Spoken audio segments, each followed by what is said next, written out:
Question हमसे कह रहा है why is diffusion insufficient to meet the oxygen requirement of multicellular organism like human. यानी कि क्वेश्चन हमसे ये कह रहा है कि डिफ्यूजन जो एक प्रोसेस है, उस प्रोसेस के अंतर्गत जो यूनिसेलुलर ऑर्गेनिज्म है उनका जो गैसीय एक्सचेंज हो जाता है, लेकिन जो मल्टीसेलुलर ऑर्गेनिज्म है लाइक ह्यूमन, उनके अंदर डिफ्यूजन के द्वारा गैसीय एक्सचेंज क्यों नहीं होता।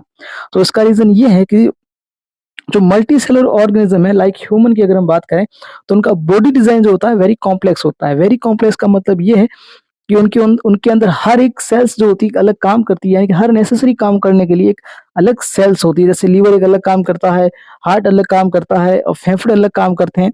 और इसका दूसरा रीजन ये है, जिस तरह जो यूनिसेलुलर ऑर्गेनिज्म होते हैं, जैसे मान लो यूनिसेलुलर ऑर्गेनिज्म है तो इसका पूरा शरीर जो है इन्वायरमेंट जो है, ये पास का इन्वायरमेंट है, इसके इन्वायरमेंट से जो है इन्वायरमेंट से ही कांटेक्ट में। लेकिन अगर हम बात करें multi cellular organism like human की अगर हम बात करें तो ह्यूमन में जो उनका शरीर है वो पूरा इन्वायरमेंट, जो शरीर की प्रत्येक सेल है वो इन्वायरमेंट के कंट्रोल जो है कांटेक्ट में नहीं होती। अगर इन्वायरमेंट के कांटेक्ट में नहीं है तो उसके पास ऑक्सीजन पहुंचना भी मुश्किल है। इसीलिए जो मल्टी सेलुलर ऑर्गेनिज्म होते हैं लाइक ह्यूमन, उसमें डिफ्यूजन के द्वारा गैसों का एक्सचेंज न होकर एक अलग रिक्वायरमेंट या फिर अलग जो प्रोसीजर होता है जिसके द्वारा उसमें गैसों का आदान प्रदान या एक्सचेंज होता है।